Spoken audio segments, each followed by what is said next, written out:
Era el Día del Padre, y mi hijo entró a mi casa con su esposa. Me miró de la misma forma en que se mira un mueble viejo que ya no tiene sitio, y me dijo: «Hoy firmé todo a mi nombre, la casa, el negocio y las cuentas. Ya eres un viejo inútil sin nada». Gemma estaba a su lado con el teléfono levantado, grabando. Sonreía. Era la sonrisa de alguien que espera ver a un hombre romperse en público y quiere tener ese momento guardado para siempre. Yo no dije nada, no levanté la voz. No aparté la mirada ni un segundo. Solo metí la mano en el bolsillo de mi chaleco, saqué un sobre y lo puse sobre la mesa con la misma calma con la que había puesto los platos esa mañana. Héctor lo cogió, lo abrió, y su cara cambió de una forma que no voy a olvidar mientras viva. Pero para que entiendan lo que significó ese sobre, necesitan saber quién soy yo, qué construí, cuánto tardé en construirlo, y hasta dónde estuve dispuesto a llegar cuando descubrí que la persona en la que más había confiado llevaba meses trabajando para quitármelo todo. Antes de continuar, suscríbete al canal, activa la campanita, porque todos los días tenemos nuevas historias. Deja tu like y cuéntanos en los comentarios desde qué ciudad nos estás viendo. Mi nombre es Eugenio Valverde Molina.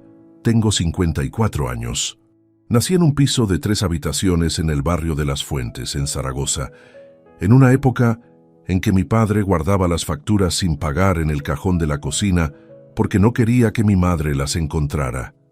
Era una táctica inútil. Ella siempre las encontraba, pero ninguno de los dos decía nada. Esa era la forma que tenían de protegerse mutuamente de algo que los dos ya sabían y que ninguno de los dos tenía fuerzas para nombrar en voz alta. Desde niño entendí que el dinero no era solo dinero.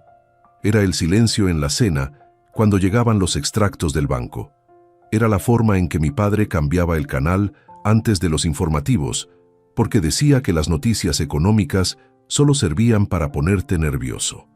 Era la tensión que flotaba en el salón los viernes por la tarde cuando él llegaba del trabajo sin decir nada y se sentaba frente al televisor con una cara que ninguno de nosotros se atrevía a interrumpir. Todo aquello me enseñó una cosa muy temprano. El dinero que no controlas tú termina controlándote a ti.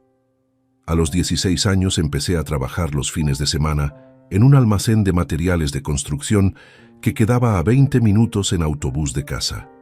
Cargaba palés, limpiaba muelles de descarga, archivaba albaranes en carpetas de cartón que se deshacían con la humedad del invierno aragonés. Me pagaban una miseria, pero yo guardaba cada billete en un sobre de papel debajo del colchón porque no me fiaba ni de los cajones. No era desconfianza sin fundamento, era precaución aprendida desde abajo. Con los años fui ascendiendo dentro de aquel almacén. Pasé de cargar material a gestionar el control de entradas y salidas. Después llegué a responsable de proveedores. Aprendí a negociar sentado frente a frente, sin teléfono móvil, porque en aquellos años todavía no existían en los bolsillos de la gente corriente, mirando a los ojos y leyendo en la cara del otro si lo que decía era verdad o simplemente conveniente. Esa capacidad, cultivada durante años de tratos directos y sin intermediarios, fue lo que más adelante intentaron usar contra mí. Y fue también lo que, al final, me salvó. Por las noches estudiaba administración de empresas en una escuela que olía a tabaco y a café recalentado. La calefacción fallaba en enero. Los profesores llegaban con los apuntes en carpetas de plástico y una paciencia que yo admiraba sin entender muy bien de dónde la sacaban. Pero aprendí. Aprendí a leer balances, a interpretar contratos, a entender qué significaban los números más allá de los números. Y cuando terminé aquellos cursos, tenía claro una cosa: no quería trabajar para nadie el resto de mi vida. En 1998, con 31 años, fundé Distribuciones Valverde.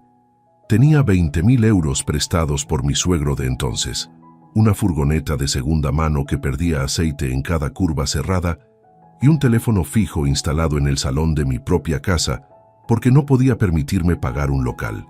El primer pedido lo tramité sentado en el sofá con un cuaderno en la rodilla y el auricular entre el hombro y la oreja. 12 clientes ese primer año, 31 al siguiente. Para el quinto año, había firmado con 4 empresas consolidadas de la región y tenía 4 empleados fijos que llegaban cada mañana a un almacén alquilado en el polígono de Cogullada. No voy a decir que fue un camino sencillo. Hubo años en que el margen apenas cubría los costes. Hubo meses en que cobré el último para que todos los demás cobraran primero y no le dije nada a nadie.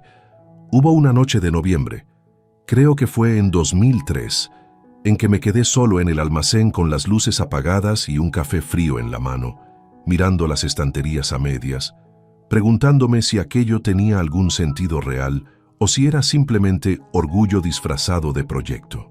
Al día siguiente levanté la persiana, encendí el ordenador y llamé a 3 clientes que llevaban semanas sin dar señales. Esa era mi única terapia conocida, el movimiento hacia adelante, siempre hacia adelante, aunque los pies pesaran más de lo habitual. 22 años después de esa primera llamada desde el sofá de mi casa, Distribuciones Valverde tenía 17 empleados, 2 almacenes propios, contratos activos en toda la comunidad aragonesa y un nombre que en el sector industrial de la región significaba algo concreto: puntualidad en los plazos, solvencia en los pagos, palabra dada y palabra cumplida. Había tardado más de 2 décadas en construir eso. Cada contrato firmado, cada relación mantenida, cada décima de reputación ganada, me había costado algo real y medible en tiempo y esfuerzo. Todo eso era mío, no heredado, no regalado, levantado desde cero, con las manos y con la cabeza, en una ciudad donde nadie te regala nada. Y en el Día del Padre mi hijo entró a esa misma casa y me dijo que ya no era nada. Pero yo llevaba semanas esperando exactamente ese momento. Lo que Héctor no sabía, lo que Gema no imaginaba mientras sostenía ese teléfono con su sonrisa ensayada, es que el sobre que coloqué sobre la mesa no era una respuesta improvisada. No era la reacción de un hombre cogido por sorpresa. Era el resultado de 3 meses de trabajo callado y metódico, ejecutado con la misma paciencia con la que lo había construido todo lo demás. Cada documento dentro de ese sobre había sido preparado, revisado y registrado antes de que ellos cruzaran mi puerta. Para entender cómo llegué hasta ese domingo, necesitan conocer el recorrido completo. Necesitan saber quiénes eran de verdad las personas en las que deposité mi confianza. Y necesitan entender cómo una operación rutinaria de 10 días en una clínica oftalmológica de Zaragoza se convirtió en el punto exacto donde todo comenzó a moverse en la dirección equivocada. Héctor nació cuando yo tenía 25 años. Fue el día más intenso que había vivido hasta entonces. Lo sostuve en brazos en aquella sala del hospital y le hice en silencio la promesa que todos los padres hacen, que nunca le faltaría lo esencial, que no crecería con la angustia que yo había conocido, que tendría acceso a oportunidades que yo tuve que ganarme a pulso. Cumplí esa promesa y reconozco sin rodeos que quizás la cumplí en exceso. Quizás le di tanto sin pedirle suficiente a cambio que sin querer le enseñé que las cosas llegan antes de ganarse. Eso fue un error mío. El primero de varios que tardé demasiado en ver con claridad. Su madre, Sonia Ortega, y yo nos separamos cuando Héctor tenía 9 años. No hubo escenas, no hubo abogados con malas intenciones, no hubo nada que el niño pudiera señalar como el momento en que su mundo se rompió. Fue una separación de 2 personas que se habían querido y que reconocieron a tiempo que ya no funcionaban juntas. Pero las separaciones dejan marca, aunque nadie sangre.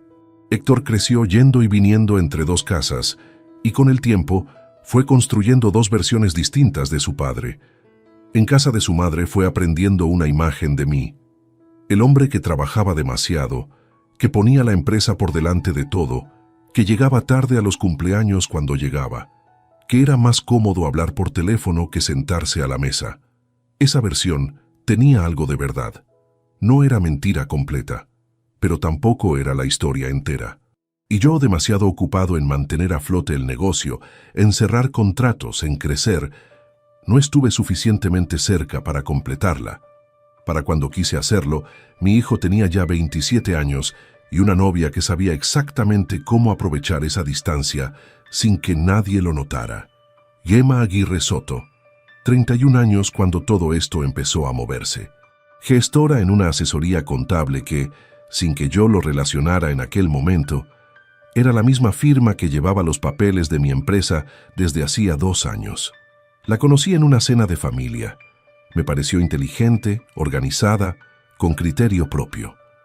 Me pareció que le aportaba a Héctor una estabilidad que él necesitaba y que yo no había sabido darle. Me alegré por él. Con la sinceridad de un padre que ha cargado con culpa durante demasiado tiempo y siente alivio cuando alguien recoge lo que él dejó caer. Ese alivio fue mi segundo error, porque el alivio relaja la atención, y la atención era exactamente lo único que no podía permitirme perder. Todavía no lo sabía entonces, aún faltaban meses para entenderlo. Aún faltaba una operación de cataratas, una procuración firmada sobre la mesilla de una habitación de clínica con olor a desinfectante y el silencio paciente de quien empieza a mover piezas mientras el otro descansa con los ojos vendados. Todo eso viene en lo que sigue, y les aseguro que cada parte de lo que voy a contarles tiene un peso que no se olvida fácilmente. El café de las 7 de la mañana en la oficina del almacén siempre olía igual, a papel impreso, a plástico caliente de la fotocopiadora que llevaba 11 años funcionando sin una sola avería y a ese polvo específico que acumulan los archivadores cuando nadie los mueve en semanas. Era mi olor de trabajo, el mismo desde que abrí el local en el polígono de Cogullada, el mismo durante más de 2 décadas. Me sentaba frente al ordenador con la taza en la mano derecha y el ratón en la izquierda. Revisaba los pedidos pendientes de la víspera y antes de que llegara el primero de mis empleados, ya tenía anotado en un cuaderno qué necesitaba atención urgente y qué podía esperar hasta la tarde. Esa rutina era mi columna vertebral. No la mencionaba porque me pareciera digna de mención, sino porque sin ella no funcionaba. Había llegado a los 54 años, siendo exactamente el mismo hombre que había llegado a los 31 con una furgoneta que perdía aceite. Alguien que necesita tener las cosas bajo control antes de que el mundo empiece a moverse. Y durante 22 años, aquella disciplina había sido suficiente para mantener todo en su sitio. Distribuciones Valverde era, en aquel momento, una empresa sólida. No espectacular, no de las que salen en los periódicos económicos regionales, pero sí del tipo que no da sustos. 17 personas en nómina, 2 almacenes propios en el polígono, contratos vigentes con empresas de construcción, mantenimiento industrial y servicios municipales de toda la comunidad aragonesa. El margen era estable, las deudas controladas, la reputación intacta. En el sector nadie preguntaba 2 veces quién era Distribuciones Valverde, porque el nombre ya decía lo suficiente por sí solo. Héctor llevaba 2 años trabajando conmigo como responsable comercial. Había sido una decisión mía, tomada con ilusión y con algo de culpa, porque durante su infancia y su adolescencia, el trabajo me había absorbido de formas que no siempre supe manejar. Llegué tarde a demasiadas cosas. No lo niego. No me flagelo por ello tampoco, porque negar que existió no serviría de nada, pero sí lo reconozco. Hubo años en que la empresa fue más presente en mi vida diaria que mi propio hijo. Cuando Héctor cumplió 27 años y me dijo que quería aprender el negocio, sentí que por fin había una oportunidad concreta de cerrar algo que había estado abierto demasiado tiempo. Al principio funcionó razonablemente bien. Héctor era listo. Sabía hablar con los clientes, tenía buena presencia y aprendía rápido los procedimientos básicos. Yo le explicaba cada proceso con paciencia, le mostraba cómo interpretar un contrato, le enseñaba qué preguntas hacer antes de comprometer un plazo de entrega. Había mañanas en que salíamos juntos a visitar clientes en la furgoneta, como hacía yo solo 20 años atrás, y durante el trayecto hablábamos de trabajo y a veces de otras cosas. Eran buenos ratos. Quizás los mejores que habíamos tenido en mucho tiempo. Me aferré a esa sensación más de lo que debería, porque el alivio de sentir que estábamos construyendo algo juntos me impidió ver con claridad lo que estaba pasando en paralelo. Gemma entró en la empresa de manera gradual. Antes de ser la novia de Héctor y más adelante su esposa, era ya gestora en la asesoría contable que llevaba los papeles de Distribuciones Valverde desde hacía 2 años. Una firma pequeña pero competente, con oficina en el centro de Zaragoza, que se encargaba de las declaraciones trimestrales, los cierres anuales y la revisión de contratos laborales. Una relación profesional sin más. Cuando Héctor me la presentó en una cena familiar, tardé varios minutos en caer en la cuenta de que la había visto antes, sentada al fondo de una reunión de la asesoría, tomando notas con una letra pequeña y ordenada en un bloc de páginas amarillas. No le di importancia.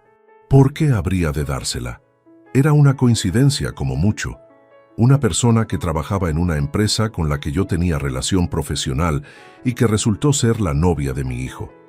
Esas cosas pasan en ciudades medianas donde todo el mundo se cruza con todo el mundo tarde o temprano. Zaragoza no es pequeña, pero tampoco es tan grande que los círculos profesionales no se superpongan con los personales de vez en cuando. Lo que sí noté desde el principio fue su forma de moverse en cualquier entorno. Gemma no ocupaba demasiado espacio, no alzaba la voz ni monopolizaba las conversaciones. Hacía algo más eficaz. Escuchaba con atención completa, hacía preguntas concretas en el momento justo y guardaba las respuestas en algún lugar de su cabeza del que no salían nunca. Era el tipo de persona que parece amable y organizada y que precisamente por eso resulta invisible hasta que te das cuenta de cuánto ha acumulado sin que nadie se lo impidiera. En aquel entonces, sin embargo, nada de eso me inquietaba. Al contrario, pensé que era una buena influencia para Héctor que le aportaba la estabilidad práctica que él no había cultivado solo. Me equivoqué en el diagnóstico. Lo que yo llamaba estabilidad era, en realidad, dirección, y la dirección no la ponía ella sola. La operación de cataratas llegó en septiembre. No fue una sorpresa médica ni una urgencia. Llevaba 2 años con la visión deteriorándose en el ojo derecho y el oftalmólogo me había dicho en 2 revisiones consecutivas que era cuestión de tiempo. Cuando finalmente acordé la fecha en la clínica, me lo tomé con la misma frialdad con que tomaba cualquier trámite inevitable. Agenda, organización, vuelta al trabajo lo antes posible. 10 días de reposo, según el protocolo. 10 días en que no podía conducir, no podía pasar horas frente a pantallas y debía evitar el polvo del almacén. 10 días que, en aquel momento, me parecieron simplemente un inconveniente menor. Vicente Palomar, mi abogado y amigo desde los primeros años de la empresa, me dijo que lo razonable era dejar a alguien con poderes suficientes para gestionar los asuntos urgentes mientras yo estaba en reposo. Era algo que debería haber resuelto años atrás. Lo reconocí. La empresa no podía depender de la firma de una sola persona sin ningún respaldo legal en caso de baja o imprevisto. Vicente redactó una procuración amplia que cubría contratos en curso, pagos a proveedores, gestión de nóminas y representación ante organismos públicos. Suficiente para que el negocio no se detuviera durante 10 días. No más de lo necesario, o eso creí. La noche antes de firmarla, la leí sobre la mesilla de la clínica con el ojo derecho cubierto por una gasa y el ojo izquierdo haciendo todo el trabajo. Era un documento extenso, con la terminología jurídica precisa que Vicente siempre usaba. Firmé en las 3 páginas que me señaló. Héctor estaba sentado en la silla junto a la cama, con el móvil en la mano, levantando la vista de vez en cuando. Gemma había pasado antes a dejarle un Tupperware con comida casera y se había ido antes de que llegara Vicente. Una atención. Eso me pareció. Una atención de nuera considerada. Lo que ninguno de los dos me dijo en aquel momento era que Gemma, desde la asesoría, tenía ya acceso completo al expediente documental de la empresa. Conocía los contratos vigentes, los márgenes reales, el estado de las cuentas, la titularidad de los almacenes y el valor actualizado de cada activo. Llevaba meses construyendo ese mapa con la tranquilidad de quien trabaja en un despacho que nadie vigila porque nadie tiene motivos para hacerlo. Y ahora, Con la procuración firmada sobre esa mesilla que olía a desinfectante y a flores artificiales, Héctor tenía en papel lo que ella necesitaba para el siguiente paso. Yo pasé aquellos 10 días en casa, con las persianas bajadas a media asta y la televisión encendida a volumen bajo. Héctor llamaba cada 2 días para informarme de que todo iba bien, que no me preocupara, que los pedidos estaban saliendo con normalidad. Su voz sonaba tranquila, competente incluso. Me sentí orgulloso. Ese fue, mirándolo ahora, el momento en que la distancia entre lo que veía y lo que ocurría en realidad era ya más grande de lo que imagino. Cuando volví al almacén 11 días después, todo tenía el aspecto de haber funcionado con normalidad. Los archivadores estaban en su sitio. Los contratos sobre la mesa estaban ordenados. Los empleados me recibieron como siempre. Nada estaba fuera de lugar en la superficie. Pero hay algo que llevo aprendido desde que tenía 16 años cargando palés en un almacén de materiales. Cuando todo parece demasiado ordenado, alguien estuvo antes que tú arreglando lo que no querían que encontraras.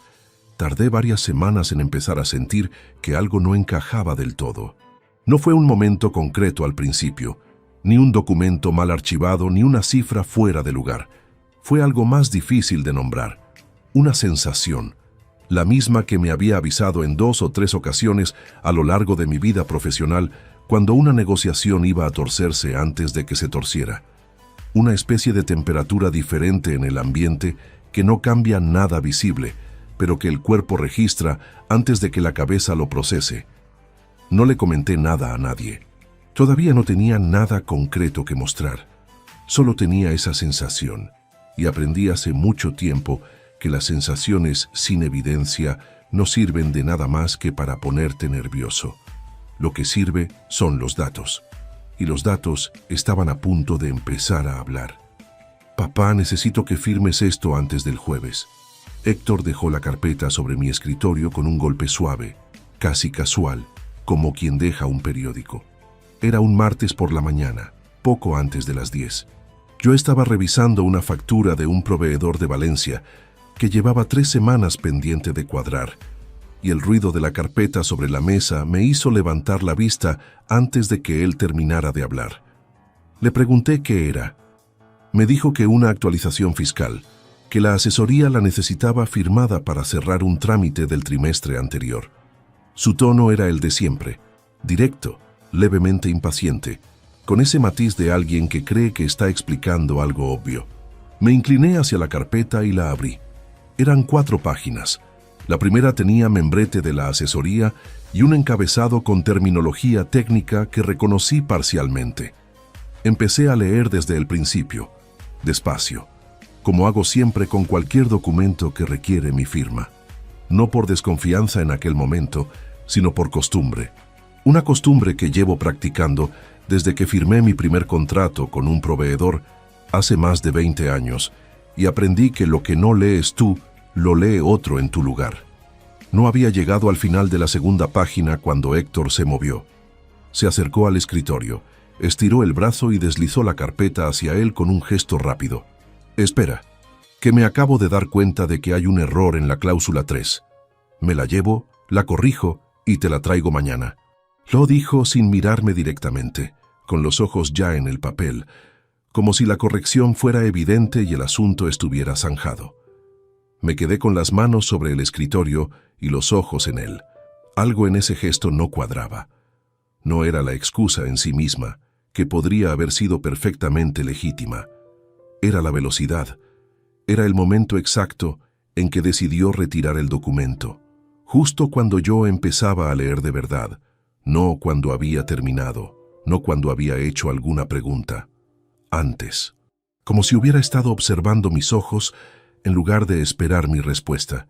Le dije que no me importaba esperar unos minutos, que podía leerlo tal como estaba y señalarle yo mismo si veía algo que no encajara. Hubo una pausa de 2 o 3 segundos que fue más larga de lo que parecía. Héctor cerró la carpeta. No merece la pena, de verdad. Tiene un error de numeración en las referencias que lo invalida entero. Mañana te traigo la versión correcta. Esta vez sí me miró. Sonrió. Una sonrisa breve, funcional, de las que no llegan a los ojos. Asentí. Le dije que bien, que cuando estuviera listo me lo pasaba. Él cogió la carpeta, la metió bajo el brazo y salió del despacho. Escuché sus pasos por el pasillo, el clic de la puerta trasera del almacén abriéndose y cerrándose. Me quedé solo con la factura de Valencia a medias y una incomodidad que no tenía nombre todavía. No era alarma. Todavía no. Era más bien la misma temperatura diferente que había sentido las semanas anteriores, ahora un grado más alta. Cogí el bolígrafo, lo puse sobre la mesa y estuve un momento sin hacer nada, mirando el punto de la mesa donde había estado la carpeta. Al día siguiente Héctor no volvió con ningún documento corregido, tampoco al otro.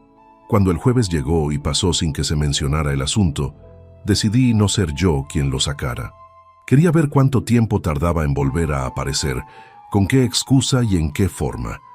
Esa decisión, pequeña en apariencia, fue la primera del tipo que antes nunca había necesitado tomar con mi propio hijo.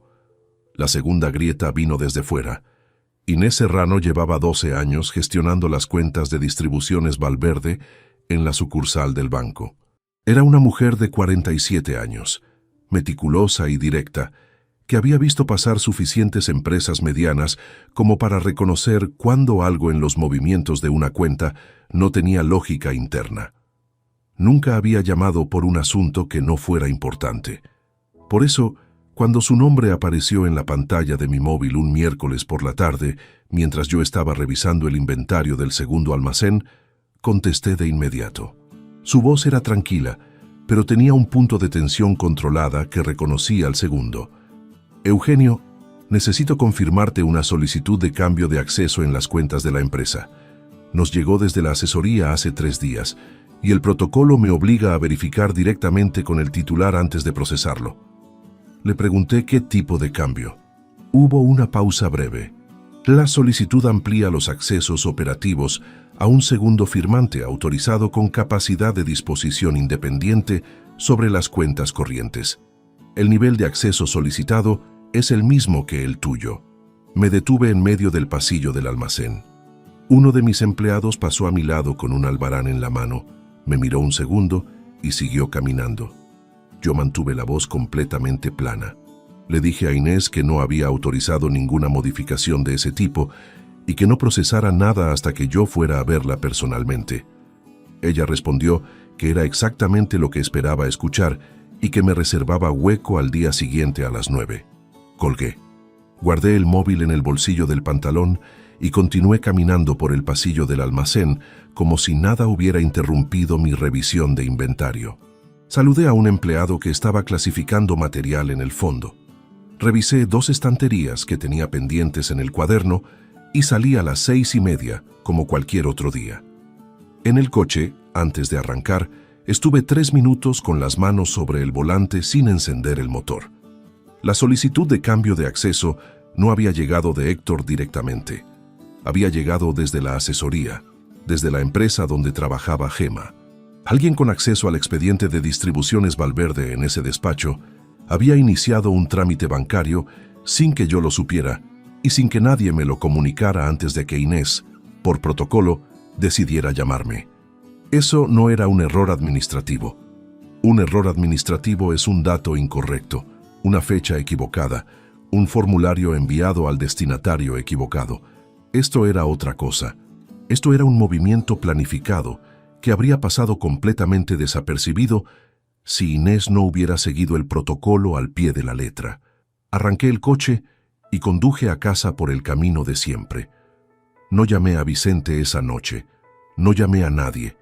Necesitaba tener algo más sólido antes de hablar porque el momento en que abro la boca con Vicente es el momento en que esto deja de ser una sospecha y se convierte en algo que tiene consecuencias reales.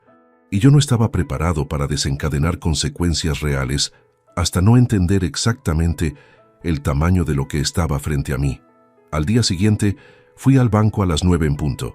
Inés me recibió en su despacho con la puerta cerrada y un vaso de agua sobre la mesa que no toqué. Me mostró la solicitud en pantalla. Estaba tramitada con el número de expediente correcto de la empresa, con el NIF correcto y con una referencia a la procuración que yo había firmado en la clínica durante la recuperación de la operación. Alguien había usado ese documento como base para justificar la solicitud, argumentando que la procuración otorgada al segundo firmante incluía capacidad para modificar los parámetros de acceso bancario.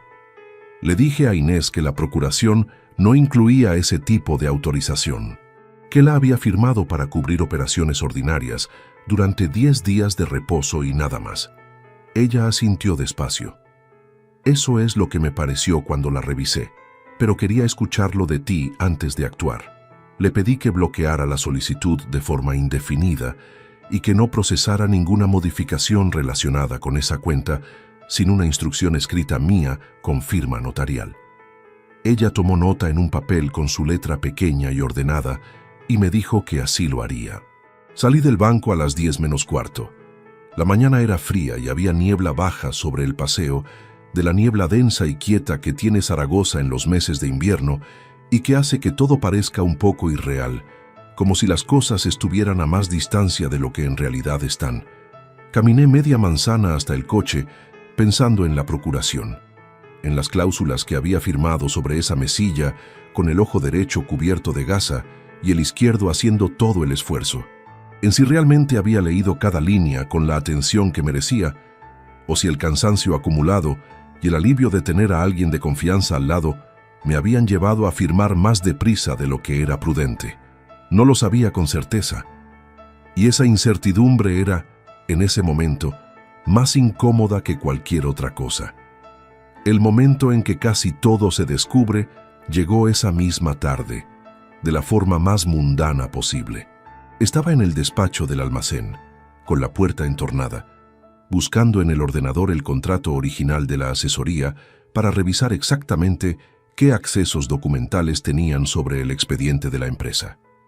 Era una búsqueda que no debería haberme costado más de 10 minutos, pero el archivo estaba organizado con una lógica que yo no había configurado personalmente y tardé más de lo previsto. Estaba inclinado sobre el teclado, concentrado, cuando escuché los pasos de Héctor en el pasillo. No tuve tiempo de cerrar la ventana del ordenador, solo tuve tiempo de girar la silla y quedar de frente a la puerta justo cuando él la abrió. Me miró la pantalla del ordenador durante una fracción de segundo. Yo no moví un músculo. ¿Tienes un momento? Quería comentarte una propuesta de un cliente nuevo de Huesca. Su voz era normal. Sus ojos volvieron a mí con naturalidad. Le dije que sí, que adelante, y giré la silla hacia él dejando la pantalla a mi espalda. Pasamos los siguientes 12 minutos hablando de un cliente que distribuía material de fontanería en la comarca del Somontano. Yo participé en la conversación con la concentración suficiente para que nada pareciera forzado. Respondí lo que correspondía responder. Hice una pregunta sobre los plazos de pago y tomé nota de un dato en el cuaderno. En ningún momento volví la vista hacia la pantalla. Cuando Héctor se fue, cerré la puerta con cuidado. Me volví hacia el ordenador y terminé lo que había empezado. Encontré el contrato de la asesoría 20 minutos después. Lo abrí.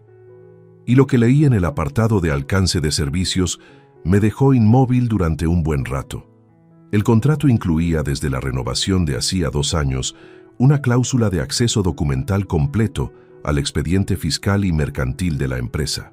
Facturas, contratos con proveedores, estados de cuentas mensuales, estructura societaria, activos registrados, todo. Gema tenía acceso legal y documentado a cada número relevante de Distribuciones Valverde desde antes incluso de que Héctor empezara a trabajar conmigo. Lo que aún no sabía era hasta dónde había llegado con esa información, ni con quién más había hablado, ni qué otros movimientos estaban ya en marcha que yo todavía no podía ver. Eso era lo que tenía que descubrir antes de que ellos supieran que yo había empezado a buscar. El registro mercantil de Zaragoza abre a las 9 de la mañana. Llegué a las 9:04 con un número de expediente anotado en un papel doblado en el bolsillo y la excusa preparada por si alguien me preguntaba qué buscaba, aunque en los registros raramente pregunta nadie. La funcionaria que me atendió en ventanilla era una mujer joven con el cabello recogido y unas gafas de montura fina. Le di el número de expediente de la empresa y le pedí consulta de los asientos recientes. Me indicó que me sentara y que en unos minutos me llamarían. Esperé 15 minutos en una silla de plástico azul junto a una pareja de mediana edad que hablaba en voz baja sobre un trámite de herencia. La sala olía a papel viejo y a calefacción central. En la pared del fondo había un cartel con información sobre plazos de inscripción que nadie miraba. Yo tenía los codos sobre las rodillas y los ojos en el suelo sin ver nada en particular. Cuando me llamaron, la funcionaria me entregó una copia impresa del historial reciente del expediente. Me senté de nuevo en la silla azul y empecé a leer. La primera página era rutinaria. Inscripciones de los últimos ejercicios, renovación de cargos, modificación de un contrato de arrendamiento del segundo almacén registrada hacía 14 meses. Todo coherente, todo esperado. La segunda página era diferente. Había un asiento depositado 16 días antes. Una minuta de modificación estatutaria que solicitaba la ampliación de poderes del cargo de responsable comercial a la categoría de administrador delegado con autonomía plena de representación, incluyendo capacidad para suscribir contratos, disponer de activos, modificar estructuras societarias y actuar en nombre de la empresa ante cualquier organismo público o privado sin necesidad de firma conjunta del administrador único. Me quedé leyendo esa línea 2 veces. Luego, una tercera. El administrador único de Distribuciones Valverde era yo. Llevaba haciéndolo desde el primer día de existencia de la empresa. La minuta no pedía ampliar mis poderes ni crear una figura paralela a la mía. Pedía reemplazarla en la práctica. Un administrador delegado con autonomía plena es, a efectos operativos, la persona que manda. El administrador único que no delega se convierte en una figura nominal, en un nombre en un papel que ya no controla nada de lo que ocurre por debajo. Como base documental para justificar la solicitud, la minuta citaba expresamente la procuración que yo había firmado en la clínica durante la recuperación de la operación ocular. El texto decía que dicha procuración, al incluir capacidad de representación amplia ante organismos y terceros, era compatible con la elevación de rango del apoderado. Era una interpretación forzada, construida para que pareciera que yo mismo había abierto esa puerta con mi propia firma. Las manos no me temblaron. Lo recuerdo con precisión, porque en aquel momento me sorprendió a mí mismo. Había algo en la claridad de lo que estaba leyendo que, paradójicamente, me dejó más frío que nervioso. Era como cuando llevas semanas sospechando que hay una gotera en algún punto de una pared, y finalmente aparece la mancha de humedad. Ya no hay incertidumbre, ya no hay posibilidad de estar interpretando mal. La mancha está ahí y el tamaño ya no importa tanto como el hecho de que ya sabes exactamente lo que tienes delante. Doblé el papel con cuidado y lo guardé en el bolsillo interior de la chaqueta. Le devolví la sonrisa a la funcionaria cuando pasé frente a su ventanilla de regreso a la salida. Empujé la puerta de cristal. Salí a la calle. La mañana seguía siendo fría. El tráfico de media mañana circulaba sin prisa por el paseo. Un hombre paseaba un perro grande frente a la entrada del edificio. Un taxi pasó despacio buscando número. Todo tenía el aspecto completamente ordinario de un martes cualquiera en una ciudad que no sabía que para mí ese día no tenía nada de ordinario. Caminé hasta el coche, entré, cerré la puerta y no arranqué. Pensé en la fecha del asiento. 16 días antes. 16 días antes era un miércoles. El miércoles anterior a ese, Héctor había estado en el almacén como siempre. Había revisado una ruta de reparto con uno de los comerciales y había tomado café con 2 de mis empleados antes de salir. Y el jueves de esa misma semana, como todos los jueves desde que empezó a trabajar conmigo, había cenado conmigo en casa, habíamos comido lentejas que yo había preparado el día anterior y hablado de un proveedor de Teruel que estaba tardando en renovar condiciones. Héctor se había reído de algo que dije sobre el representante comercial de ese proveedor, al que los dos conocíamos de hace años y que tenía fama de alargar las reuniones innecesariamente. Mientras yo servía las lentejas, Gemma estaba preparando esa minuta en la asesoría. Mientras Héctor se reía de un chiste sobre un comercial de Teruel, El documento que pretendía dejarme sin nada ya existía en forma de borrador en algún ordenador de un despacho del centro de Zaragoza. Arranqué el coche. Tenía que llamar a Vicente. Lo llamé desde el Manos Libres durante el trayecto de vuelta hacia el polígono. Le dije que necesitaba verle ese mismo día, que era urgente y que prefería hablar en persona.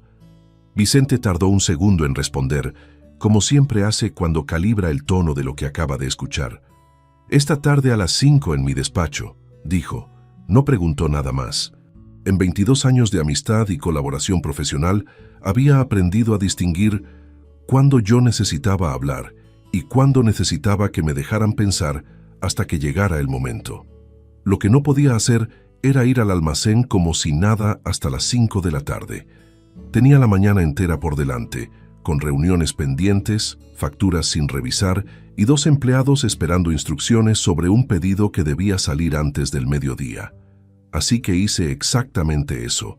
Entré al almacén, saludé a quien correspondía saludar, firmé el pedido que tenía que firmar y me senté en el despacho a trabajar durante 4 horas con la misma concentración de siempre. Héctor llegó sobre las 11:30. Apareció en la puerta del despacho con una carpeta bajo el brazo, diferente a la del martes, más delgada.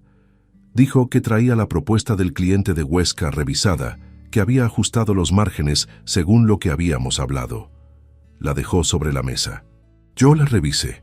Hice 2 anotaciones al margen. Le dije que le daba el visto bueno si el plazo de pago quedaba en 45 días y no en 60. Héctor asintió, tomó nota en su teléfono y preguntó si tenía algo más urgente para esa tarde. Le dije que no, que la tarde estaba despejada. Me miró un momento. No fue una mirada larga ni cargada de ningún significado obvio. Fue la mirada de alguien que revisa si hay algo en el ambiente que no está en su sitio.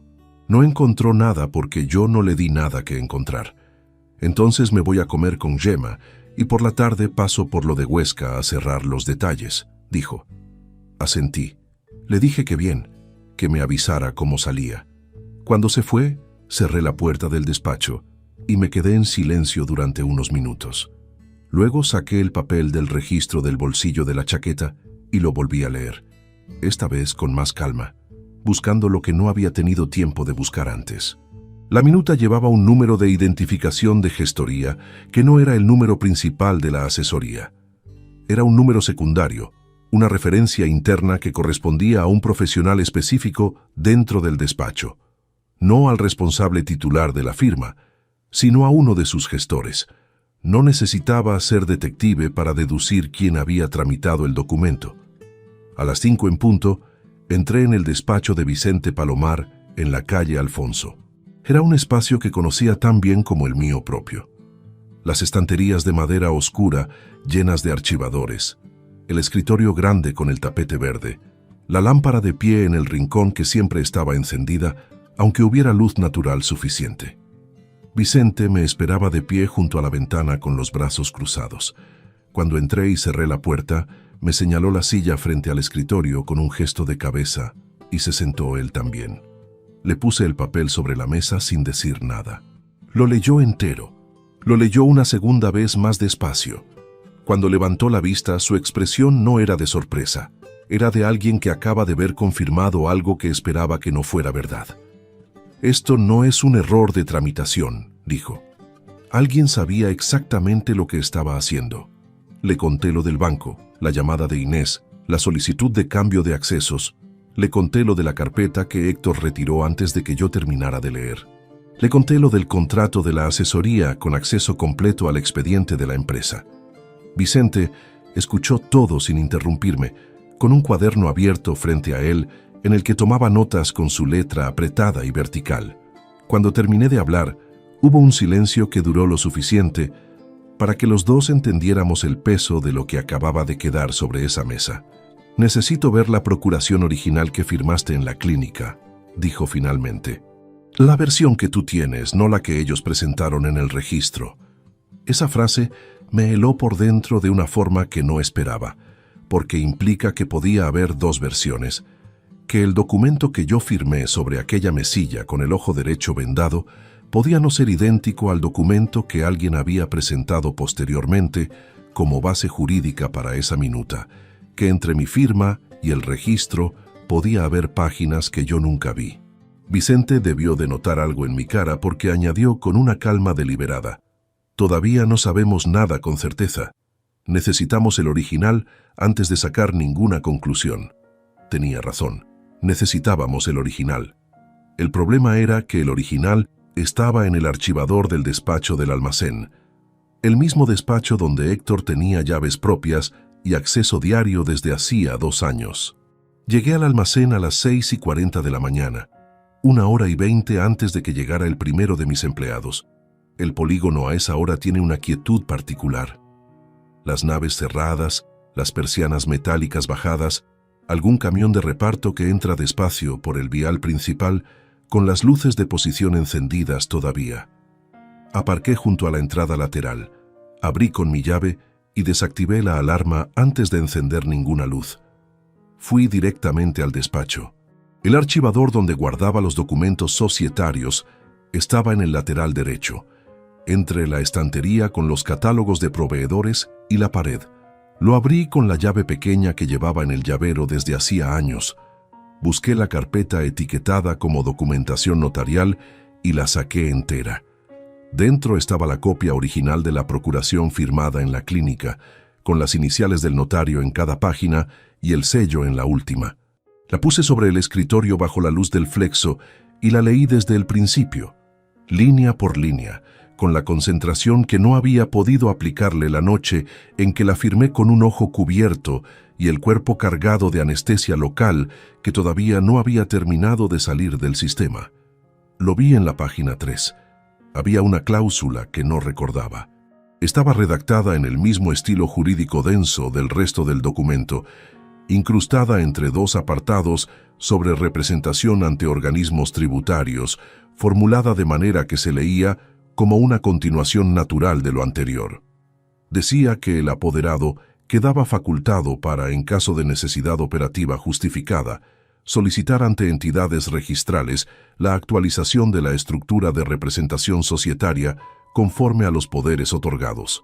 Era una frase larga y técnica que en una primera lectura rápida, especialmente con el cansancio de esa noche, pasaba sin dejar rastro. Pero su significado era preciso. Le daba a Héctor base documental para presentar la minuta del registro. No era una falsificación, era algo más sofisticado.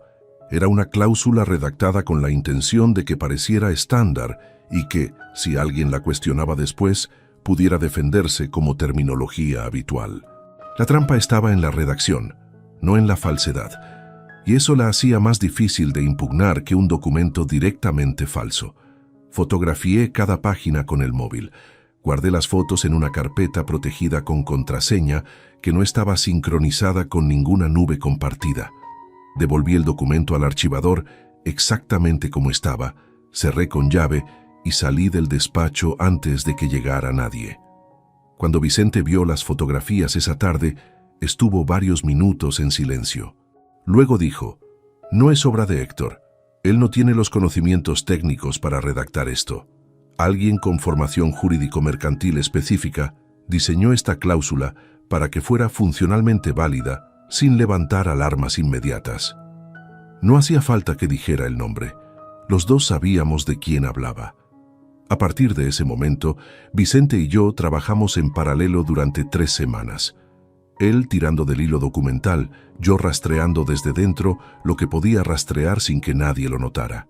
Lo primero que hice fue revisar los extractos bancarios de los últimos 18 meses con un nivel de detalle que nunca antes había aplicado a mis propias cuentas, lo cual era ya de por sí una lección sobre lo que el exceso de confianza puede costar. Llevaba décadas leyendo balances ajenos con lupa y resultó que los míos los revisaba con una mirada demasiado general. Saqué los extractos completos, los imprimí en casa y los extendí sobre la mesa del comedor un sábado por la mañana con un rotulador y un cuaderno. Las transferencias empezaron a aparecer al tercer extracto. Pequeñas cantidades, entre 300 y 800 euros, saliendo cada mes hacia una cuenta cuya referencia no correspondía a ninguno de mis proveedores habituales. Sin concepto claro, con descripciones genéricas del tipo honorarios de gestión o servicios de asesoramiento complementario. Individualmente no llamaban la atención. En conjunto, sumadas durante 18 meses, alcanzaban 16.340 euros. No era una cantidad que hundiera la empresa, pero no se trataba del importe. Se trataba de lo que representaba. Alguien había estado extrayendo dinero de las cuentas de Distribuciones Valverde de manera sistemática y deliberada, con conceptos diseñados para parecerse a gastos legítimos, pero que no correspondían a ningún servicio real que yo hubiera contratado o aprobado, y lo había hecho desde una posición de acceso suficiente como para que nadie hiciera preguntas. La cuenta de destino, cuando Vicente la trazó con la ayuda de un perito contable, al que contrató bajo total confidencialidad, resultó estar registrada a nombre de una sociedad limitada constituida hacía exactos 23 meses. 3 meses antes de que Gema empezara a trabajar en la asesoría que llevaba mis papeles. Vicente me lo explicó una tarde con voz completamente neutra, como si estuviera leyendo un informe técnico. La sociedad tiene un administrador único que es una persona jurídica, no física, lo que añade una capa de opacidad. Para llegar al beneficiario real necesitamos la vía judicial, pero el patrón es suficientemente claro para una denuncia fundamentada. Anotó algo en su cuaderno. Yo anoté lo mismo en el mío.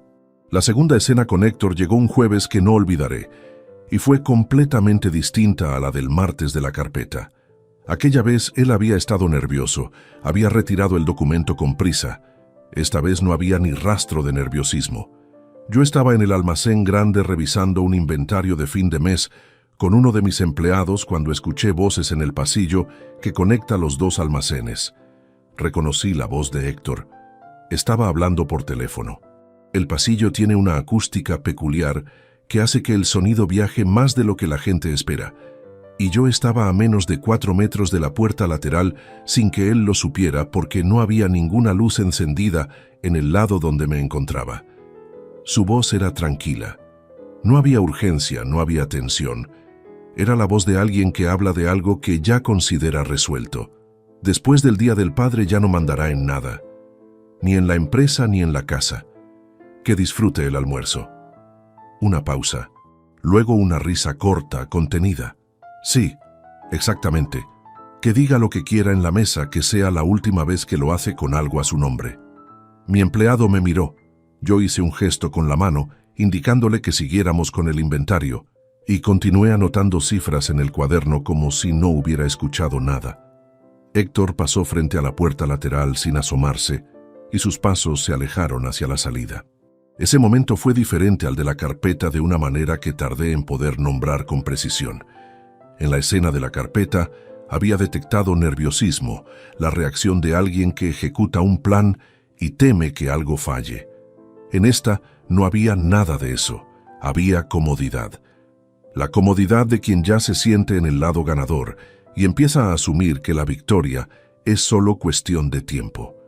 Esa confianza era, paradójicamente, información más valiosa que cualquier documento. Me decía que el plazo que ellos manejaban era corto, que el Día del Padre no era una fecha elegida al azar, sino un punto de llegada planificado, y que lo que pretendían hacer ese día lo consideraban ya irreversible antes de que ocurriera. Lo que yo necesitaba era actuar antes de esa fecha sin que ninguno de los dos lo viera venir. El momento en que casi se descubre todo llegó esa misma semana, de una manera que no había previsto. Fue un viernes al mediodía. Yo estaba en el despacho del almacén con Vicente al teléfono, hablando en voz baja sobre los pasos para revocar la procuración sin que el proceso quedara registrado, de forma que Héctor pudiera verlo antes de tiempo. Era una conversación técnica, con términos precisos, y yo tenía la puerta cerrada con el pestillo echado como precaución. Lo que no había tenido en cuenta era que ese viernes, por primera vez en semanas, Héctor había llegado antes de lo habitual. Escuché sus pasos justo cuando Vicente estaba explicando el procedimiento notarial para la revocación. Me detuve a mitad de frase. Los pasos se pararon frente a la puerta. Hubo un intento de abrir el pomo. La puerta no cedió. Golpeó 2 veces con los nudillos. «Papá, ¿estás ahí? El de logística pregunta por ti para lo del pedido de Huesca». Le dije a Vicente en voz baja que le llamaba en 10 minutos y guardé el teléfono en el bolsillo. Me levanté, abrí el pestillo y abrí la puerta con una expresión completamente ordinaria. Estaba en una llamada con un proveedor de Barcelona que tiene la manía de llamar a la hora de comer. «¿Qué pasa con Huesca?» Héctor me miró un segundo. Sus ojos bajaron al teléfono que yo tenía en la mano, luego volvieron a mi cara. «Nada grave. Marcos dice que el albarán no coincide con el pedido original, que si lo revisas antes de que salga el camión». Le dije que ahora mismo iba. Caminé con él hasta la zona de carga hablando del albarán. Revisé el pedido junto a Marcos, corregí la diferencia y firmé la salida del camión. Héctor estuvo presente todo el tiempo, con los brazos cruzados apoyado en la pared, sin decir nada más de lo necesario. Cuando el camión salió y Héctor se alejó hacia su zona de trabajo, volví al despacho, cerré la puerta otra vez y llamé a Vicente desde el parking exterior, de pie junto a mi coche, donde ningún sonido podía viajar hacia ningún sitio que no me interesara. Para cuando colgué teníamos el plan completo trazado. La revocación notarial se tramitaría a través de un notario diferente al que había gestionado la procuración original, en una ciudad diferente, sin que quedara ningún rastro en el registro hasta el momento exacto en que yo decidiera que debía quedar. El bloqueo bancario se ejecutaría en coordinación con Inés mediante instrucción escrita con firma notarial, tal como habíamos acordado en su despacho semanas atrás. La acta societaria de destitución de Héctor como administrador delegado estaba ya redactada por Vicente, pendiente solo de mi firma y de la fecha que yo eligiera para activarla. Quedaba un elemento que Vicente consideraba indispensable antes de poner todo en marcha: la denuncia por falsedad documental, no por la cláusula de la procuración en sí misma, que se movía en un terreno jurídicamente ambiguo, sino por las transferencias. 16.340 euros extraídos de las cuentas de la empresa mediante conceptos ficticios, desde una posición de acceso privilegiado a la documentación societaria. Eso tenía nombre legal, y ese nombre era lo que convertiría el sobre que yo iba a poner sobre la mesa en algo más que un golpe de efecto. Había una última pieza que todavía no encajaba del todo.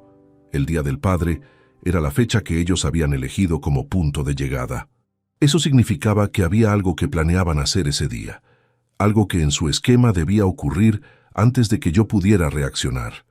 No bastaba con saber que tenía hasta esa fecha para prepararlo todo. Necesitaba saber exactamente qué pretendían ejecutar ese día para poder cerrar el cerco sin dejar ningún flanco abierto. Y eso era precisamente lo que todavía no sabía. Eran las 11:40 de la noche cuando cogí el teléfono y busqué el nombre de Héctor en la pantalla. El pulgar se quedó suspendido sobre la pantalla durante un buen rato.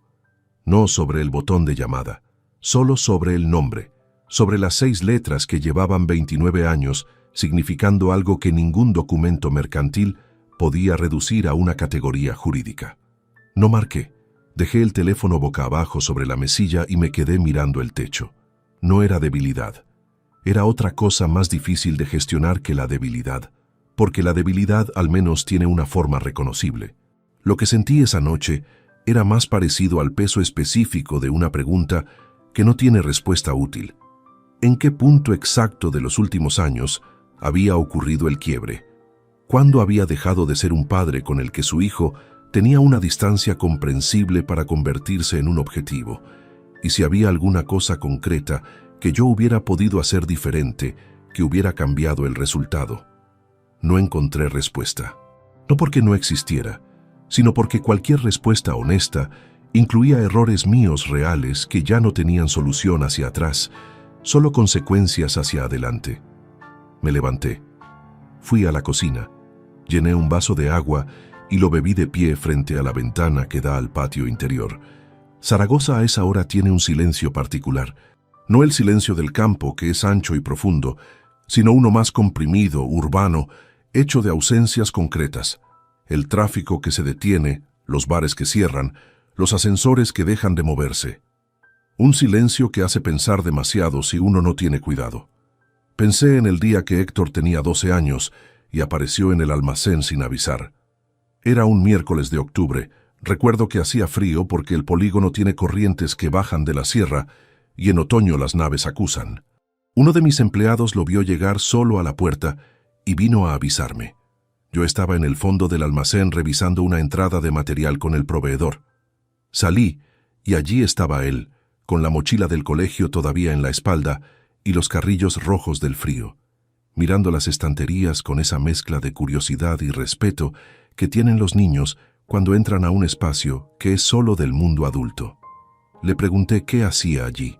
Me dijo que el instituto había terminado antes, porque los profesores tenían reunión y que había cogido el autobús hasta el polígono porque quería verlo. Solo eso. Quería ver dónde trabajaba su padre. Le enseñé el almacén entero. Le expliqué para qué servía cada sección. Le mostré cómo se tramitaba un pedido desde la entrada del material hasta la salida al cliente. Comimos juntos en el bar del polígono, bocadillos de tortilla y un refresco, sentados en una mesa alta junto a la ventana mientras los camioneros ocupaban las mesas del fondo. Héctor hizo preguntas sobre todo. ¿Por qué se llamaba distribuidora y no tienda? ¿Por qué algunos albaranes tenían 2 copias y otros 3? ¿Cómo sabía yo cuánto cobrar por cada producto? Ese fue probablemente el mejor miércoles que pasé con mi hijo en todos esos años. No porque ocurriera nada extraordinario, sino porque fue completamente espontáneo. No había planificación, no había intención de construir nada. Era simplemente un niño que quería ver a su padre trabajar, y un padre que por una vez no tenía ningún otro sitio donde tener la cabeza. De ese niño al hombre que hablaba por teléfono con voz tranquila, diciendo que después del Día del Padre yo ya no mandaría en nada, había una distancia que no podía medirse en kilómetros ni en años. Era una distancia construida en capas, alimentada por ausencias acumuladas y por algo que vino de fuera con suficiente paciencia para encontrar el resquicio exacto donde presionar. Y reconocer eso no me absolvía de mis propias omisiones, pero sí me aclaraba algo importante. Lo que estaba a punto de desmantelar no era una decisión impulsiva de mi hijo. Era una operación con estructura, con tiempo invertido y con un objetivo patrimonial concreto. Y eso merecía una respuesta proporcional, no emocional. Volví a la cama. Tardé en dormirme, pero cuando lo hice dormí sin interrupciones hasta las 6:15. Eso también me dijo algo sobre el estado en que me encontraba. No era angustia lo que me mantenía en movimiento, era determinación, y la determinación, a diferencia de la angustia, permite descansar. Los días siguientes los dediqué a la parte más técnica de la preparación, la que correspondía a aplicar con la misma metodología con la que habría abordado cualquier reorganización empresarial compleja. Llevaba más de 2 décadas tomando decisiones sobre activos, contratos y estructuras societarias. Sabía exactamente qué palancas mover, en qué orden y con qué documentación de respaldo. La diferencia era que esta vez el adversario no era un proveedor difícil ni un cliente moroso. Era alguien que conocía el interior de la empresa tan bien como yo, y eso obligaba a una precisión mayor de lo habitual. Lo primero fue la revocación de la procuración. Vicente había coordinado todo con un notario de confianza en Logroño, fuera del circuito zaragozano para evitar cualquier cruce de información. Fui un martes por la mañana con el pretexto de visitar a un proveedor en La Rioja, algo que hacía 3 o 4 veces al año y que nadie en el almacén encontraría fuera de lo normal. El notario era un hombre de unos 60 años, pausado y meticuloso, que revisó la procuración original, verificó mi identificación y redactó el acta de revocación con una exactitud que me tranquilizó. Firmé en todas las páginas que correspondía firmar. Él guardó el original, me entregó una copia certificada y me explicó que el efecto era inmediato desde ese momento, aunque la inscripción registral se haría cuando yo lo autorizara. Le dije que autorizara la inscripción solo cuando él recibiera una llamada mía con una frase específica que acordamos en ese momento. Hasta entonces, el acta existía y era válida, pero no era visible para nadie que consultara el registro. La segunda palanca fue la reorganización de los activos de la empresa. Con Vicente habíamos identificado cuáles estaban más expuestos a cualquier intento de disposición urgente mediante los poderes que Héctor creía tener todavía. Los 2 almacenes eran propiedad directa de la empresa, sin cargas. Las cuentas operativas estaban ya bajo la instrucción de bloqueo que Inés tenía preparada para ejecutar en el momento que yo le indicara. Quedaba una cuenta de reserva que yo mantenía separada de la operativa para imprevistos, que estaba a mi nombre personal y no al de la empresa, y que por tanto estaba fuera del alcance de cualquier poder mercantil. Me aseguré de que seguía siendo así revisándolo con el banco directamente. El momento en que casi queda al descubierto todo el trabajo de esas semanas fue un miércoles por la tarde, y vino desde una dirección que no había anticipado. Gemma llamó a mi teléfono personal, no al de la empresa. Al personal, el número que ella tenía porque era la nuera y porque en algún momento de los primeros meses yo se lo había dado sin pensarlo demasiado.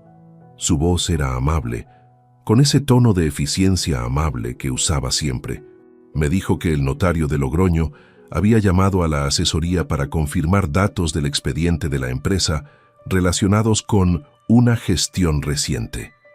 Que ella simplemente quería saber si yo estaba haciendo algún cambio en la documentación societaria que debiera reflejarse en los archivos que ellos gestionaban, para tenerlo todo coordinado. Sentí el filo de esa pregunta con total claridad. El notario no había llamado a la asesoría. Eso era imposible dado el nivel de confidencialidad con el que habíamos operado. Lo que Gemma estaba haciendo era lanzar una sonda. Alguien, en algún punto del proceso, había detectado alguna señal de movimiento, o simplemente ella estaba suficientemente atenta como para probar si yo reaccionaba a esa afirmación falsa con algo que la confirmara. Respondí sin ninguna pausa.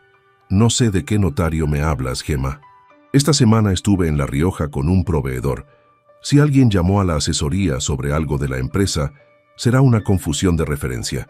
Dile a quien corresponda que me manden un correo con los datos concretos y lo aclaro yo directamente.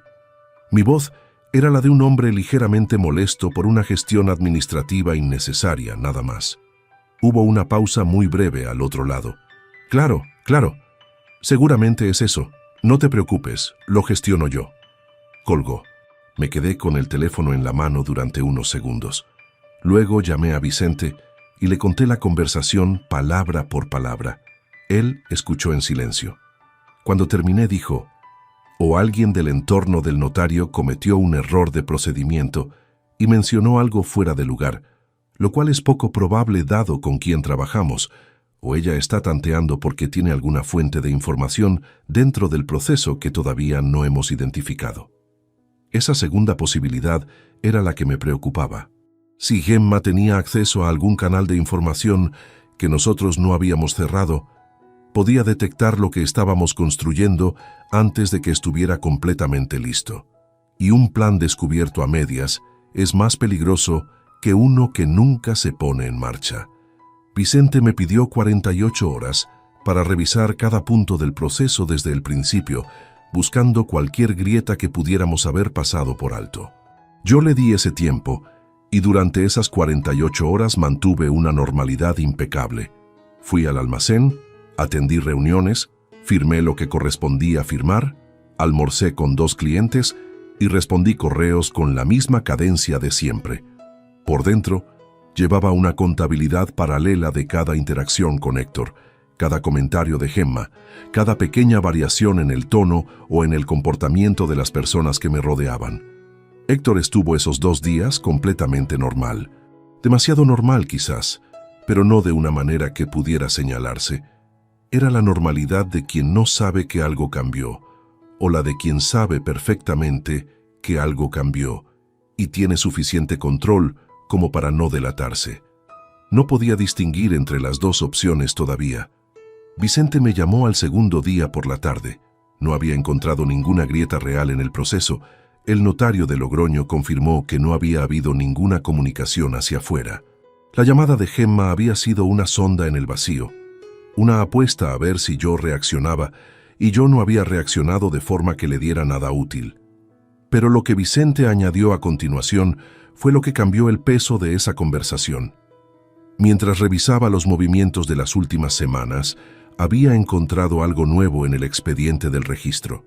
No era un documento nuevo depositado por Héctor o por la asesoría. Era una consulta. Alguien había solicitado acceso al historial completo del expediente de distribuciones Valverde 3 días antes. No para depositar nada, solo para consultar, para ver qué había y qué no había. La consulta estaba registrada con un número de identificación profesional que Vicente había tardado unas horas en trazar. No era Gemma directamente, era un abogado externo, un nombre que ninguno de los dos reconocíamos, con despacho en Zaragoza, sin relación aparente con la asesoría. Eso significaba que Gemma había contratado asesoramiento jurídico independiente, que alguien ajeno al esquema que nosotros conocíamos estaba revisando el estado del expediente por encargo de ella, y que ese alguien había hecho esa consulta 3 días antes, lo que significaba que el nivel de preparación del lado contrario era más elaborado de lo que yo había calculado hasta ese momento. Quedaba menos de una semana para el Día del Padre, y ahora tenía la certeza de que ellos también estaban ultimando algo. Vicente puso los 4 documentos sobre la mesa uno por uno, con la misma precisión con la que un cirujano dispone el instrumental antes de entrar a quirófano. Los alineó en fila horizontal, cada uno con su copia de respaldo en una carpeta separada, y me los explicó en el mismo orden en que debían leerse. El primero era el acta notarial de revocación de la procuración, ya inscrita en el registro desde esa mañana. Efectiva desde el momento de la firma en Logroño, pero ahora también visible para cualquiera que consultara el expediente. Héctor llevaba técnicamente sin poderes desde hacía días, aunque todavía no lo sabía. El segundo era la instrucción escrita a Inés con firma notarial para ejecutar el bloqueo de los accesos operativos a las cuentas de la empresa. No un bloqueo total que pudiera paralizar las nóminas o los pagos a proveedores, sino uno quirúrgico. Cancelación de la capacidad de disposición independiente del segundo firmante, manteniendo la operativa ordinaria bajo mi firma exclusiva. Inés lo ejecutaría en el momento exacto que yo le indicara, sin necesidad de ninguna gestión adicional por su parte. El tercero era el acta de la junta de socio único, que en una empresa con un solo propietario puede celebrarse y documentarse sin convocatoria ni espera, en la que yo, como administrador único y socio mayoritario, destituía a Héctor Valverde Ortega del cargo de responsable comercial con representación y revocaba cualquier delegación de funciones asociada a ese cargo. El efecto era inmediato desde la firma. La inscripción registral seguiría el mismo esquema que la revocación de la procuración, ejecutada pero no visible hasta que yo autorizara la publicación.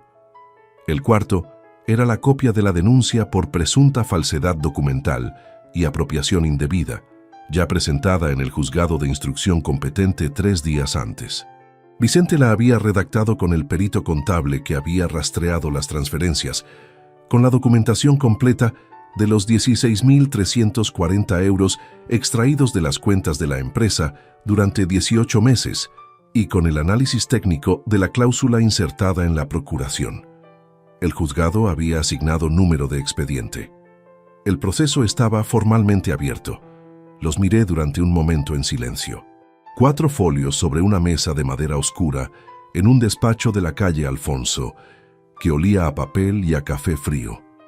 4 documentos que representaban 3 meses de trabajo callado, metódico y sin ningún error que yo pudiera identificar. 4 respuestas exactas a 4 movimientos que alguien había ejecutado creyendo que yo no los vería a tiempo. ¿Están completos?, le pregunté a Vicente. Él asintió. Revisados 2 veces. Todo tiene respaldo. Todo es ejecutable de manera independiente por si alguno de los 4 necesitara activarse antes que los demás. Le dije que los metiera en un sobre. Él lo hizo. Lo cerró. Escribió en el exterior, con su letra vertical, una sola palabra: Valverde. Me lo entregó. Lo guardé en el bolsillo interior de la chaqueta de vestir que usaría el domingo. Faltaban 4 días para el Día del Padre. Esos 4 días los viví con una calma que, vista desde fuera, Debía de parecer la de un hombre sin ninguna preocupación particular. Fui al almacén, gestioné los asuntos pendientes de la semana, comí en el bar del polígono con 2 de mis empleados el miércoles y respondí a Héctor cuando llamó el jueves para confirmar el almuerzo del domingo con la misma voz de siempre. Claro, a la 1 como siempre. Paso algo sencillo, que no tengo ganas de complicarme. Él dijo que perfecto, que llegarían sobre la 1:15. Su voz también era normal, completamente normal. Colgué y me quedé un momento con el teléfono en la mano pensando en esa normalidad compartida entre 2 personas que saben cosas que la otra no sabe que sabe. Era una situación extraña, casi teatral, que en otras circunstancias hubiera resultado casi absurda, pero no había ninguna parte de ella que resultara absurda. Era simplemente el final de algo que había comenzado mucho antes de que yo me diera cuenta. El sábado por la tarde preparé la casa, no con esmero especial, no con la meticulosidad de quien quiere impresionar, sino con la normalidad de un domingo cualquiera. Limpié la cocina, saqué el mantel de los días de visita, coloqué los cubiertos en su sitio, preparé un guiso de ternera que sabía hacer bien y que hacía cada vez que había comida en casa, el mismo que había preparado incontables veces a lo largo de los años, el mismo que a Héctor le había gustado desde niño. No lo hice por ironía. Lo hice porque era lo que correspondía hacer, porque la mesa del domingo tenía que parecer exactamente lo que era, una mesa del domingo. Esa noche estuve sentado en el salón con las luces bajas hasta pasada la medianoche. No por angustia, sino por algo que se parecía más a la quietud de quien ha terminado de preparar todo lo que podía preparar y simplemente espera que llegue el momento. Pensé en mi padre, en las facturas del cajón de la cocina, en esa forma que tenía de proteger a mi madre de las noticias que de todas maneras ella ya conocía. Pensé en la furgoneta que perdía aceite, en los 22 años de trabajo que estaban resumidos en 4 documentos dentro de un sobre que tenía en el bolsillo de una chaqueta colgada en el armario. No me arrepentía de ninguna decisión que hubiera tomado en las últimas semanas. Eso también me dijo algo sobre el estado en que me encontraba. Cuando uno duda de sus propias decisiones, la espera es una forma de tortura. Cuando no duda, la espera es simplemente tiempo que pasa. El momento en que casi se descompone todo, llegó el propio sábado por la tarde, y vino de donde menos lo esperaba. Sonia me llamó. Hacía meses que no hablábamos más allá de algún mensaje breve relacionado con asuntos de Héctor. Nuestra relación, después de la separación, había encontrado un equilibrio funcional y sin fricciones. El tipo de equilibrio que se construye cuando 2 personas entienden que el vínculo que las une ya no es entre ellas, sino a través de un hijo. Pero su voz ese sábado tenía una tensión que reconocí de inmediato porque la había escuchado pocas veces y siempre había señalado algo que importaba. Eugenio, necesito decirte algo y no sé si debería, pero llevo días sin dormir y no puedo quedarme callada. Esperé. Ella respiró. Héctor me contó algo hace unas semanas. Me lo contó como si fuera algo normal, algo que estaban gestionando los 2 juntos, él y Gema. Yo no entendí bien los detalles, pero entendí que tenían algo planeado para el domingo, para el Día del Padre, algo relacionado con la empresa y con la casa. Le pregunté qué exactamente le había dicho. Hubo una pausa. Me dijo que por fin iban a poner las cosas en su sitio, que tú llevabas años sin verle como lo que era, que había llegado el momento de que todo quedara a nombre de quien realmente se lo merecía. No sé qué significa eso exactamente, Eugenio, pero me asustó la forma en que lo dijo. No parecía mi hijo, parecía otra persona. Me mantuve completamente sereno durante toda la conversación. Le dije que lo agradecía, que no se preocupara, que tenía la situación controlada y que el domingo no iba a pasar nada que no estuviera ya previsto. Ella quiso saber más. Yo le dije con toda la calma que fui capaz de sostener que era mejor que no supiera los detalles por ahora, que cuando todo terminara se lo explicaría entero, que confiara en mí. Cuando colgué, fui directamente al teléfono de Vicente. Le conté la llamada de Sonia. Él escuchó. ¿Eso cambia algo en la ejecución?, le pregunté. Vicente tardó unos segundos. No, Lo que nos dice es que Héctor habló más de la cuenta con su madre, lo que confirma el nivel de confianza que tenía en que nada fallaría. Eso no cambia los documentos, no cambia los bloqueos. Solo confirma que mañana van a llegar convencidos de que tienen todo ganado.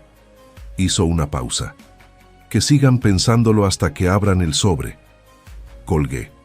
Me fui a dormir a las 11:30. Dormí 7 horas sin interrupción.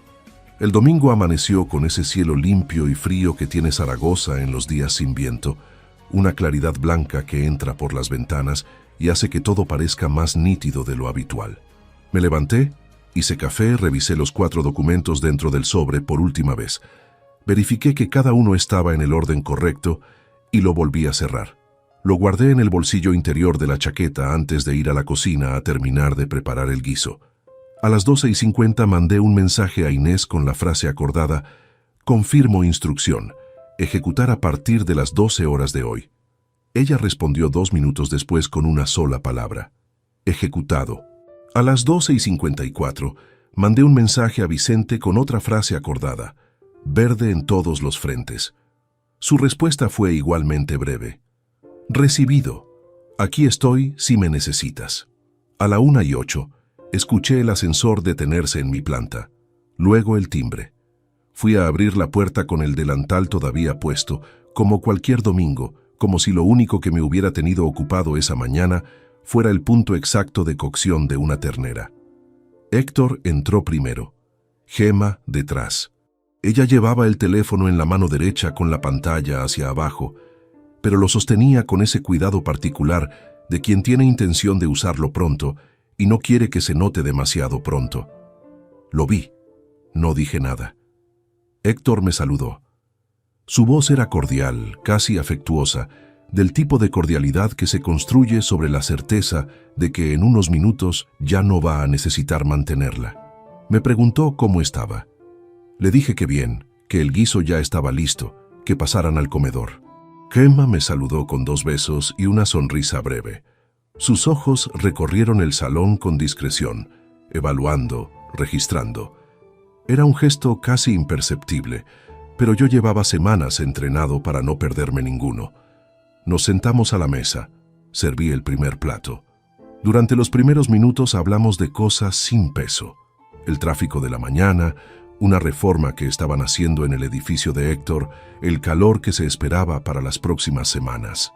Era una conversación completamente ordinaria entre personas que compartían una mesa y que, por razones distintas, estaban esperando el mismo momento. Gemma dejó el teléfono sobre la mesa, boca arriba, con la pantalla encendida. Un gesto casual, como quien simplemente no quiere perder una notificación. Yo me serví agua del jarro y no dirigí la vista hacia el aparato. Fue Héctor quien habló primero. Dejó el tenedor sobre el plato con un gesto deliberado.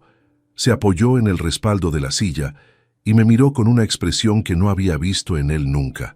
No era rabia, no era nerviosismo. Era algo más frío, más calculado, que llevaba tiempo preparando y que en ese momento consideraba perfectamente seguro liberar. Papá, hay algo que tienes que saber. Yo le sostuve la mirada. No dije nada. Esperé. Y en ese segundo de silencio, antes de que él siguiera hablando, metí la mano en el bolsillo interior de la chaqueta y cerré los dedos alrededor del sobre. Hoy firmé todo a mi nombre. La casa, el negocio y las cuentas. Ya eres un viejo inútil sin nada. Las palabras salieron de su boca con una cadencia ensayada, demasiado pareja para ser espontánea, del tipo de frase que alguien ha repetido mentalmente muchas veces hasta encontrar el ritmo exacto que quería que tuviera. Héctor me miraba fijamente. Gema había levantado el teléfono de la mesa y lo sostenía con la pantalla hacia nosotros, a la altura del pecho, grabando. Su expresión era la de alguien que asiste a un espectáculo cuyo final ya conoce. Yo no dije nada. No porque no tuviera nada que decir, sino porque no había nada que decir en ese momento que valiera más que el silencio. Me quedé completamente quieto durante 4 o 5 segundos que en aquella sala parecieron mucho más largos, con los ojos en Héctor y la mano derecha cerrándose despacio alrededor del sobre en el bolsillo interior de la chaqueta. Luego, Lo saqué. Lo puse sobre la mesa, entre los platos del guiso que nadie había terminado, con la misma calma con la que había puesto el mantel esa mañana. Héctor miró el sobre, miró mi cara. Volvió a mirar el sobre. En su expresión hubo un segundo de algo que no esperaba encontrar. Incertidumbre, breve, casi imperceptible, pero estaba ahí. Gemma desplazó el teléfono unos centímetros hacia la mesa para capturar también el sobre en el encuadre. «Ábrelo», dije. Fue lo único que dije. Héctor estiró la mano, cogió el sobre y lo abrió. Sacó los 4 documentos, los sostuvo juntos al principio, luego separó el primero y empezó a leerlo. Vi el momento exacto en que llegó al párrafo que importaba porque sus ojos se detuvieron y no avanzaron durante varios segundos. Era el acta de revocación de la procuración, inscrita en el registro desde la mañana de ese mismo domingo, firmada en Logroño días atrás, con efectos retroactivos a la fecha de firma. Cada poder que creía tener había dejado de existir legalmente antes de que él cruzara mi puerta. «Esto no puede ser», murmuró. No era una pregunta. Era el sonido de alguien procesando algo que su cabeza se niega a aceptar como real en primera instancia. Pasó al segundo documento. El bloqueo bancario, los accesos operativos cancelados desde las 12 horas de ese mismo día. El nombre de Inés Serrano como responsable ejecutora de la instrucción. Héctor levantó la vista. «¿Qué has hecho?» Su voz había cambiado. Ya no tenía la cadencia ensayada de antes. Era más áspera, más urgente. No respondí. Le señalé el tercer documento con un gesto de cabeza. Lo cogió. Era el acta de la Junta de Socio Único. Su nombre completo en el apartado de destituido. Cargo: responsable comercial con representación. Estado: revocado con efectos inmediatos. Delegaciones asociadas: canceladas en su totalidad. Leyó ese documento más despacio que los anteriores, línea por línea, como si esperara encontrar en algún punto una cláusula que deshiciera lo que las anteriores decían. No la encontró. Gemma seguía grabando, pero algo había cambiado en la forma en que sostenía el teléfono. Ya no era el gesto de alguien que documenta una victoria. Era un movimiento más contenido, más cauteloso, el de quien empieza a entender que el escenario que está grabando no es el que había previsto. «Esto es un error», dijo Héctor. Su tono había pasado de la urgencia a algo más defensivo, más blando. «Papá, podemos hablar de esto. No tiene por qué llegar a ningún registro. Podemos sentarnos con Vicente y revisar todo de nuevo. Si hay algo que no te ha parecido bien, podemos corregirlo». Era el intento de negociación. Lo reconocí porque era exactamente el movimiento que Vicente me había descrito cuando hablamos del posible arco de reacciones. Primero la negación, luego la rabia, luego el intento de reencuadrar lo ocurrido como algo corregible. «Lee el cuarto», dije. Cogió el último documento con una lentitud que no había tenido con los anteriores. Lo desplegó. Leyó el encabezado. Vi cómo el color de su cara cambiaba de una manera que ninguna voluntad puede controlar porque no responde a decisiones conscientes, sino a la biología pura de alguien que acaba de ver su nombre en una denuncia judicial. 16.340 euros. 18 meses de transferencias sistemáticas. Cuenta de destino rastreada, hasta una sociedad limitada constituida 23 meses antes. Análisis pericial de la cláusula insertada en la procuración. Expediente asignado en el juzgado de instrucción. Todo por escrito. Todo con respaldo documental. Todo firmado por un perito contable que había dedicado 3 semanas a construir un informe que no dejaba grieta por donde entrar. Héctor dejó los 4 documentos sobre la mesa. Sus manos no temblaban, pero había una rigidez en sus dedos que delataba el esfuerzo que le costaba mantener la compostura. Miró a Gemma. Ella había bajado el teléfono. Ya no grababa, o eso creía. «Gemma». Le dije su nombre con la misma calma con la que había dicho todo lo demás en esa mesa. Ella me miró. «La grabación que acabas de hacer incluye a Héctor diciendo que firmó todo a su nombre, que la casa, el negocio y las cuentas están bajo su titularidad. Eso En el contexto de la denuncia que ya tiene número de expediente en el juzgado, no va a ayudarle. Va a ayudar al abogado de la acusación. Hice una pausa. Puede guardar el teléfono o puede seguir grabando. En cualquiera de los dos casos el resultado es el mismo. Gemma guardó el teléfono en el bolso sin decir nada.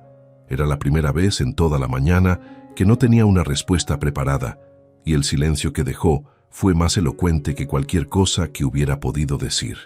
Héctor intentó hablar una vez más. «Papá, escúchame. Lo que hicimos no era para quitarte nada, era para proteger la empresa por si a ti te pasaba algo, para que no quedara en un limbo legal si...» Le interrumpí con suavidad, pero sin ninguna ambigüedad. «Héctor, hay un perito contable, un abogado mercantil, una directora de sucursal bancaria y un notario de Logroño que pueden explicar con documentos en la mano qué era y qué no era lo que hicisteis. No necesito que me lo expliques tú». Se hizo un silencio largo. El guiso en los platos había perdido el calor. La luz de la tarde entraba oblicua por la ventana del comedor y proyectaba una sombra alargada sobre la mesa. Héctor tenía los ojos fijos en los 4 documentos apilados frente a él. Gemma miraba un punto impreciso de la pared. Entonces hablé de las consecuencias, no con rabia, con la misma precisión con la que había construido todo lo demás. El tarjeta corporativa había sido cancelada a las 12 horas de ese día, en el mismo momento en que Inés ejecutó el bloqueo. El salario quedaría suspendido a partir del lunes de la semana siguiente, una vez tramitada la baja en la seguridad social que Vicente gestionaría el día hábil inmediato.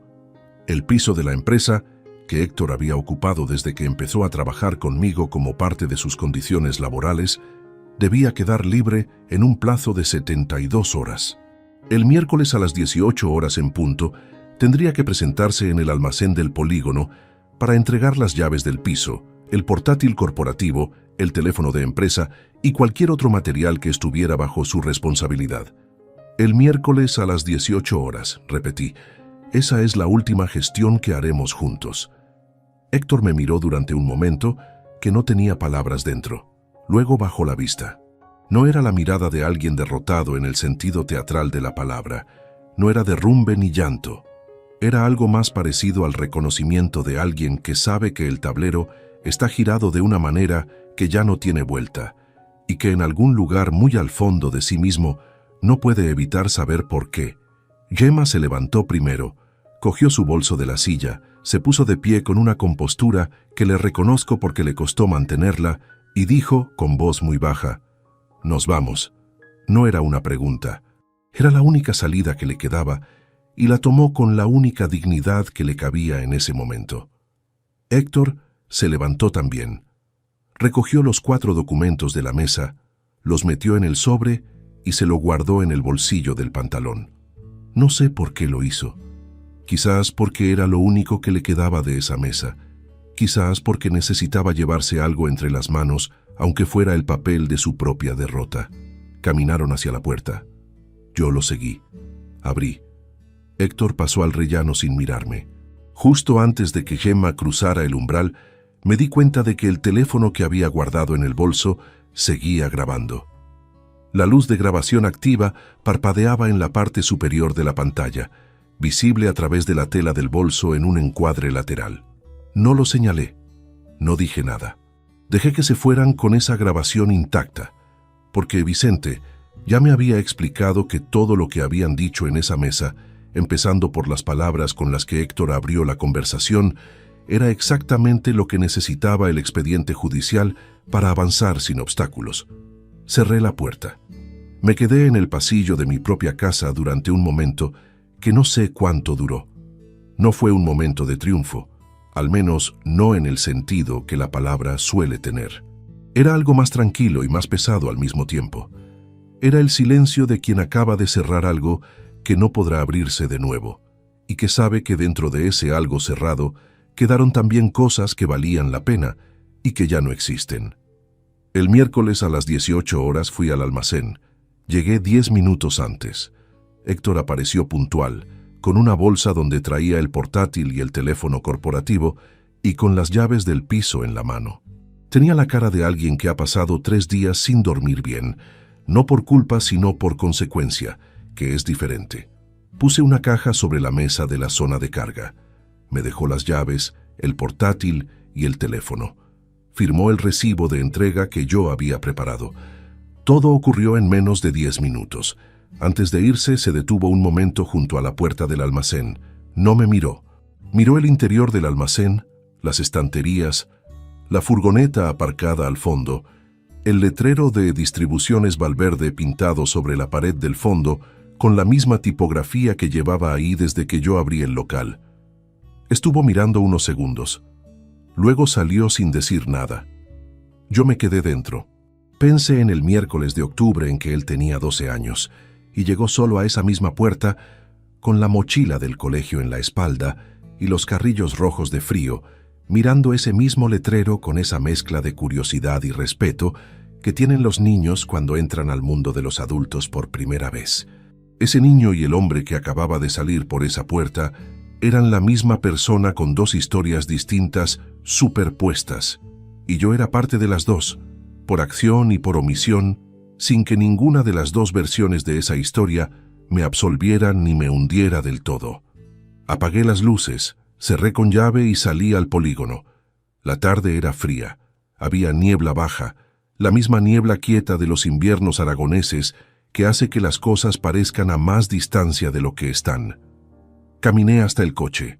Antes de entrar me detuve un momento y miré la fachada del almacén desde fuera, el letrero, la persiana bajada a medias, la valla de la parcela con la pintura desconchada en una esquina que llevaba meses esperando que alguien la reparara. 22 años, levantados desde una furgoneta con pérdida de aceite y un teléfono fijo en el salón de casa. Nadie me los había dado.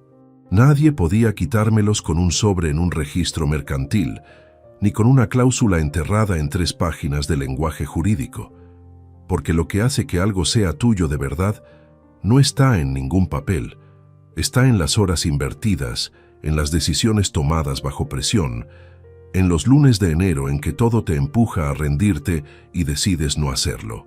Eso nadie lo puede firmar a su nombre.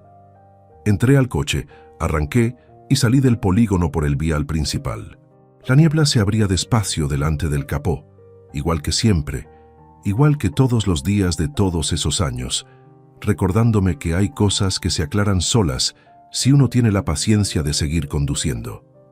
Si te gustó esta historia, dale like al video, suscríbete al canal y comparte tus impresiones en los comentarios. Para escuchar la próxima historia, haz clic en la caja de la izquierda. Gracias por vernos.